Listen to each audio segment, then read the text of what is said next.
से रूबरू करवाते हैं, पूरी जानकारी लेते हैं। सर क्या मामला है? आज आपको 5वां दिन हो गया यहाँ पर, क्यों आप आज मजबूर हो गए इतने कि रात को भी यहाँ इधर बैठना पड़ा आपको? साहब देखो, काफी दिनों से संघर्ष चल रहा है, तो सबको विदित है हमारी मांगे क्या है। वही मांगे है कि विश्वविद्यालय जो है एक टाइम पे 45% फीसदी जो है हमारी फीस बढ़ा दी, जो कि मेडिटेशन के अंदर बढ़ाई है और किसी प्रकार से वो नैतिक नहीं है। तो ये तो सब मेरे को लगता है संपूर्ण राजस्थान के अंदर ये चीजें फैल गई, तो सबको विदित है, सबको पता ही है। बाकी मैं बता दूं कि हमारा जो संघर्ष चल रहा है वो आगे भी जारी रहेगा। यदि वीसी साहब नहीं मानते, उनका जो तानाशाही रवैया है वो खत्म नहीं होता, हमारी मांगे नहीं मानते तो हम यहाँ से हटने वाले नहीं है। आप देख रहे हो, हम दिन में भी यहीं बैठे थे, रात को भी खाने वाने की व्यवस्था सारी यहीं करवाई, यहीं बैठे हैं। बाकी कल भी हम यही रहेंगे। बाकी 7 तारीख को यदि 7 से पहले हमारी मांगे मानते हैं तो ठीक है, बाकी 7 को हम जो है उपेंद्र यादव के नेतृत्व में राजभवन का घेराव करेंगे और हो सकता है हमारा वहीं से जो मुद्दा है वो सॉर्ट आउट होगा। तो ऐसी क्या मजबूरी हुई कि डेली ये धरना है जो दिन में चलता था, आज ऐसी क्या मजबूरी हुई कि आपको रात को भी यहाँ रुकना पड़ा? देखिए, हमें ये लग रहा था कि काफी दिनों से हम संघर्ष कर रहे हैं, ताकि वीसी साहब भी जो सोचेंगे छात्र हितों के बारे में, उनका जो है थोड़ा दिखाएंगे कि भाई चलो स्टूडेंट हैं या प्रोटेस्ट वगैरह कर रहे हैं तो हमारे प्रति उनकी कोई अच्छा उनका रवैया रहेगा, लेकिन वो हमें लगा नहीं। और हमें लगा कि हमारी जो मांगे हैं वो इसे मानने वाले नहीं है, इसलिए हम जो है इस सड़क पर यहाँ आज यूनिवर्सिटी के गेट के सामने रात को भी यहाँ बैठने को मजबूर हुए, ताकि कैसे भी करके हमारी मांगे माने और हमें जो है इससे राहत प्रदान करें। कृषि मंत्री से भी आपकी वार्ता हुई, उन्होंने कोई सकारात्मक आश्वासन दिया? नहीं, कृषि मंत्री जी से हमारी बात हुई है, उन्होंने ही जो है हमारे पैनल को वहाँ उनसे मिलवाया है, कुलाधिपति से उन्होंने बातचीत हमारी करवाई है और वहाँ से थोड़ा कुलाधिपति से, राज्यपाल जी से हमारी बात करवाई है, तो उनसे थोड़ा सकारात्मक आश्वासन हमें मिला है कि हम बातचीत करके उनसे निपटारा करवाने की कोशिश करते हैं। बाकी यदि नहीं होता है तो फिर हम 7 तारीख को बड़े संख्या में, बड़े तादाद में जो है कृषि योद्धा वहाँ पहुँचेंगे और राजभवन का घेराव करेंगे। सांबर उपखंड अधिकारी ने भी आज यहाँ पर आकर समझाइश की, कोई मामला बैठ पाए, उनसे क्या वार्ता हुई? नहीं, उनका तो यह है, देखो वो तो हमारे मीडिएटर के तौर पे हमारी जो बातें हैं वो वहाँ प्रशासन के सामने रखते हैं, प्रशासन से कोई जवाब आता है तो हमारे बीच। बाकी जब हमारा जो मामला सॉर्ट आउट होना है वो या तो कुलाधिपति से होगा या कुलपति महोदय से होगा, तो वो तो एक मीडिएटर के तौर पर। कुलपति महोदय ने तो साफ साफ कर दिया है कि स्पष्ट कर दिया है कि जो करना है वो कर लीजिए। फीस जो बढ़ाई गई है 6800 रुपये कम भी है, उसमें आपको समझौते के तौर पर कल परसों वार्ता हुई थी, उस दौरान उन्होंने कहा कि 6800 रुपये कम कर दिए और पार्ट टाइम जॉब करने की गारंटी दी है, फिर भी आप नहीं मान रहे। देखिए, उनका जो 6800 वाला सिस्टम है वो तो ये है कि उन्होंने जो कोरोना कालखंड के दौरान जो इस टाइम पे उन्होंने ये कहा है कि इस सेमेस्टर के अंदर हम आपकी 6800 रुपये फीस घटा देंगे, बाकी जो और सेमेस्टर रहेंगे उनकी जो फीस अभी जो बढ़ाई है वो यथावत रहेगी। तो हमारा ये कहना है कि हम जो किसान लोग हैं, हमारे पास जो रोजगार, जो रिसोर्सेज आज हैं, जो कोरोना काल में हमारी जो रिसोर्सेज, आगे भी हमारे तो वही रिसोर्सेज, वही संसाधन रहने, जब आज हमारे पास पैसा नहीं है इस सेमेस्टर के लिए, नहीं तो अगले सेमेस्टर के लिए कहाँ से आएगा? तो कुलपति महोदय से हमारा हाथ जोड़ के यही विनम्र आग्रह है कि साहब आप हमारी मांगों को माने, और जो पहले हमारी जो फीस थी, जो नैतिक थी, जिसको देख करके हमने एडिशन लिया, हमारी पढ़ाई के लिए हमने काफ़ी अच्छे सपने देखे थे कि यहाँ इतना अच्छा यूनिवर्सिटी है, हम यहाँ अपनी पढ़ाई करेंगे, बाकी हमने कई अच्छी फ्यूचर प्लानिंग की थी, तो उनको साकार होने दे वो कम से कम। हमारा ये व्यक्तिगत आग्रह है कि जो उनसे जो पहले हमारी फीस थी उसको यथावत रखे, छात्रों को राहत दें। दिन में यहाँ पर देखा गया था कि लगभग 250 से 300, लगभग 500-600 स्टूडेंट थे और काफ़ी संख्या में जाब्ता भी, पुलिस जाब्ता भी मौजूद था। अभी वो स्टूडेंट्स कहाँ? देखिए, हमारा ये है कि हम कोई उग्र आंदोलन या कर नहीं रहे, यूनिवर्सिटी हमारी है, प्रशासन हमारा है, हम उनसे हाथ जोड़ के गांधीवादी तरीके से उनसे बातचीत हमारी रख रहे हैं कि साहब आप जो कर रहे हो वो छात्र हितों में नहीं है, आप छात्र हितों के लिए आगे आए और जो स्टूडेंट की मांग है उसको आप सुने। इसीलिए हमने जो है, ताकि कोई बड़ा रूप यहाँ उग्र आंदोलन नहीं हो, इस वजह से हमारे जो बाकी गर्ल्स वगैरह थी उनको भेज दिया। बाकी सुबह वही आपको वही संख्या, वही तादाद आपको देखने को मिलेगी। बाकी हम लोग यहाँ 50-60 अभी बैठे हैं, हमारे सिस्टमिक यहाँ अपना धरना प्रदर्शन हम चालू रख रहे हैं और जहाँ तक हमारी मांगे पूरी नहीं हो जाती हम यहाँ से हटने वाले नहीं हैं। छात्रों का कहना है कि लगातार हम पिछले 5 दिन से यहाँ पर आंदोलनरत हैं, धरनारत हैं, फिर भी कुलपति और प्रशासनिक अधिकारी हमारी बात नहीं सुन रहे। आखिर क्यों ऐसा हो रहा है? छात्र ये वक्त जो पढ़ाई का वक्त है वो यहाँ सड़कों पर गुजारना पड़ रहा है छात्रों को। यहाँ पर बारिश की भी संभावना है, शायद बारिश भी आ सकती है, कैसे मैनेज कर पाओगे? देखिए, जो है वो तो प्रकृति की देन है, बारिश वगैरह जो है, लेकिन हमारी सबसे मांग ये है कि हम तो वैसे ही किसान के बेटे हैं, आपको पता है, बारिश हो चाहे धूप हो, सब में खेतों में काम करते रहते, तो हमारी वो उन चीज़ों से कोई फर्क नहीं पड़ता। बाकी हम हमारा पूरा कर रहे हैं कि कैसे भी जो है ये सोए, प्रशासन सोए हुए, वीसी साहब जागे और उनकी भी आँख खुले कि हमारे छात्र जो, हम कहीं ना कहीं वो हमारे बुजुर्ग हैं, उन्हीं के बच्चे हैं, तो कहीं ना कहीं उनको ये लगना चाहिए कि हमारे बच्चे वहाँ सड़कों पर बैठे हैं, चाहे बारिश हो रही हो चाहे धूप। हम तो दिन भर भी यहीं बैठे थे धूप के अंदर, यदि बारिश का सीजन होता है उसको भी हम झेल लेंगे। बाकी इन सबको जो है प्रकृति की जो चीज़ें हैं उनसे हम झेल सकते हैं, लेकिन जो इकोनॉमिक कंडीशन है वो बहुत खराब है, उससे हम नहीं निपट सकते। तो हम हमारे वर्चस्व को बचाने के लिए, हमारी डिग्रियों को बचाने के लिए, चाहे धूप हो चाहे छाँव हो, कुछ भी हो, हर सिस्टम से हम भिड़ने के लिए तैयार है। आखिर पर यूनिवर्सिटी प्रशासन इतना तानाशाही कैसे हो सकता है? वैश्विक महामारी के दौर से अभी पूरा देश कुछ गुजरा ही था, कुछ निकला ही था मौत के मुंह से, और प्रशासन ने इनके ऊपर, किसानों के बेटों, किसान पुत्रों के ऊपर इतना भार लाद दिया, आर्थिक भार लाद दिया कि उसको ये झेल नहीं पाएंगे, उसको ये सहन नहीं कर पाएंगे, उसको ये बर्दाश्त नहीं कर पाएंगे।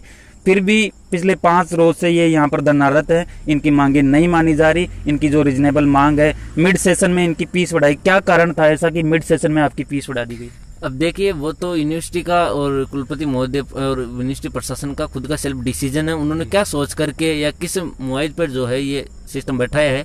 बाकी मेरे को ये नहीं लगता कि उन्होंने कहीं भी छात्र हितों के बारे में यहाँ सोचा होगा। वो रोजगार देने के लिए इन फंडों के बारे में बात करते हैं, तो साहब जब हम यहाँ डिग्री नहीं बचा पाएंगे, अपना एडमिशन यहाँ नहीं रोक पाएंगे, तो वो कहाँ काम आएगा हमारा।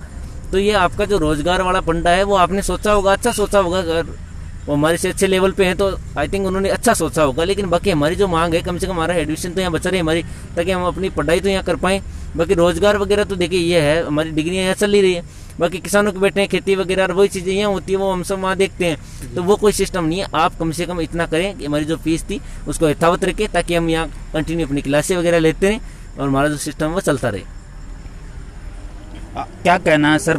पिछले 5 दिन से छात्र लगातार यहाँ पर धरनारत हैं, आप लोग यहाँ पर धरनारत हैं, फिर भी विश्वविद्यालय प्रशासन आपकी बात नहीं मान रहा, क्या लगता है?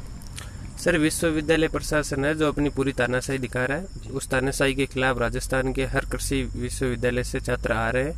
आज भी खूब सारी संख्या में छात्र अलग अलग कृषि विश्वविद्यालय से आए हैं। एसकेएन के जो हमारे जो कृषि छात्र हैं, उनके साथ में पूरे राजस्थान के कृषि छात्र हैं। जब तक वीसी साहब की जो तानाशाही है उसको ख़त्म नहीं कर दे, तब तक हम यहाँ से नहीं उठेंगे। चाहे हमें दिन रात, चाहे बारिश हो, चाहे धूप हो, चाहे रात हो, हम यहाँ से नहीं उठेंगे। आज हमारे को राज्यपाल महोदय से, कृषि मंत्री जी के माध्यम से राज्यपाल महोदय से हमारी वार्तालाप हुई थी। तो उन्होंने मैं आगे राज्यपाल महोदय से मिलवाया, हमने अपनी जो बात थी वो वहाँ पे रखी। उन्होंने हमारे को पूरा आश्वासन दिया कि हम कल शाम तक आपको डिसीजन देंगे कि भाई आपका निर्णय आपके पक्ष में ही देने की हम कोशिश करेंगे पूरी।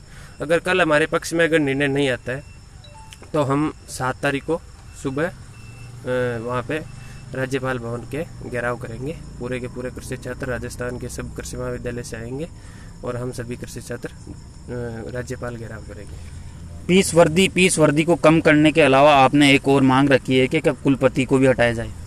जी सर, कुलपति को हटाना मतलब एक तरीके से कुलपति को हटा ही देना चाहिए, क्योंकि आज उन्हीं के बच्चे हम उन्हीं के बच्चे 5 दिनों से उन्हीं की यूनिवर्सिटी के आगे बैठे हैं और वो बिल्कुल चुप है, कोई भी रिएक्शन नहीं है उनका। तो इस प्रकार के कुलपति छात्र हित में कोई बात ही नहीं करे, तो जो छात्र हित में बात नहीं करे उन कुलपति का रहना हमारे लिए भी अच्छा नहीं है, क्योंकि हमें आगे की डिग्री भी यहीं से ही करनी है। ऐसी समस्या बार बार ऐसे हमारे को करना पड़े, तो इस प्रकार से ये वाजिब नहीं है कि जो कुलपति महोदय हैं वो एक कुलपति की पोस्ट के लिए हैं, क्योंकि एक कुलपति होता है उसके लिए सभी बच्चे जो भी वहाँ स्टूडेंट्स होते हैं सब खुद के बच्चों के समान होते हैं। तो उनको उनकी जो भी मांगे होती है उनको आगे उठाना चाहिए। अगर आगे से कुछ भी चीज़ हुई है, क्या चीज़ हुई है, कुछ भी हो, पर उनको आपको आगे उठाना चाहिए एज ए गार्जियन। बाकी गवर्नमेंट का पूरा कहना है कि आपकी यूनिवर्सिटी का ही डिसीजन है, हमारा इसमें कोई रोल नहीं है। यूनिवर्सिटी ने फीस बढ़ाई है कि अदर कॉलेजेस में वो फीस है, वो नहीं है, ये सब एक बेतुकी बातें हैं। ऐसा कुछ नहीं है। अदर यूनिवर्सिटी सब के अंदर यहाँ से जो फीस है ज़्यादा कुछ भी नहीं है। यहाँ से ऐसी फीस है जो 4th ईयर हर स्टूडेंट्स के लिए अलग अलग लागू होती है। यहाँ उन्होंने मध्य अवधि में सभी स्टूडेंट्स को समान कर दिया है। तो जो छात्र फीस नहीं भर पाते हैं, जिन्होंने 20,000 में एडमिशन लिया वो 40,000 नहीं भर पाएंगे। तो हम उस चीज़ का विरोध कर रहे हैं, क्योंकि ये किसान कौम के जो बच्चे होते हैं वो 40,000 रुपये साल के एक्स्ट्रा पे करवाना बहुत बड़ी भारी बात होती है। अगर हॉस्टल और रहना खाना सब माने तो एक बच्चे पे 1 से 1.5 से 2 लाख रुपए तक का खर्चा पड़ जाता है कि माने तो। अभी की फ़ीस के हिसाब से 1 लाख रुपए तो सिर्फ फीस लगेगी। उसके अलावा अदर यहाँ पे सिटी में रहना खाना सब चीज़ों के 40 से 45,000 रुपये साल के हो जाते हैं। तो 1.5 लाख रुपए एक मिनिमम खर्च होता है, जो कि एक किसान परिवार है वो एक स्टूडेंट के लिए नहीं कर पाता। तो हमारी डिग्री तो खतरे में है ही। तो हमने जो आज तक जो कुछ भी किया है, यहाँ से जो एक्सपीरियंस लेने की कोशिश की है, वो अब हमें थोड़े हमारे जो सपने हैं वो डाउन ही लग रहे हैं कि हमारे सपने भी पूरे होंगे। क्योंकि कुलपति महोदय जी हमारे समर्थन में नहीं है। आज भी हम यहीं बैठे हैं, अभी तक उनकी तरफ से कोई आश्वासन नहीं है। हम हर दिन यही उम्मीद करते हैं कि कभी तो आके हमें बोले कि बच्चों तुम्हारी मांग जायज़ है और हम तुम्हारे साथ हैं, पर उनकी तरफ से अभी तक कोई आश्वासन नहीं है। उनका पूरा तानाशाही रवैया दिखा रहे हैं वो हर समय हर टाइम। ये वक्त पढ़ाई का है, इस वक्त खाना खाकर आप पढ़ाई करते हैं, ऐसी क्या मजबूरी थी कि इतनी ज़्यादा फीस बढ़ा दी गई और आप यहाँ बैठने को मजबूर हो गए? क्या लगता है कब तक ये धरना प्रदर्शन और जारी रहेगा, कब तक चल सकता है? जब तक हमारा सॉल्यूशन नहीं होता तब तक धरना प्रदर्शन जारी रहेगा। और ये हमारी मजबूरी है। हमारे पास दो ऑप्शन बचे हैं, या तो हम कॉलेज छोड़ दें, और कॉलेज नहीं छोड़े तो हमारे को यहाँ पे बैठना पड़ेगा। हम उस फीस को कम कराना पड़ेगा ताकि किसी की जमीन गिरवी नहीं हो, किसी की माँ के गहने गिरवी नहीं दिखे। ये चीजें हैं। बाकी सबके आंखों में नशा इंकलाबी है।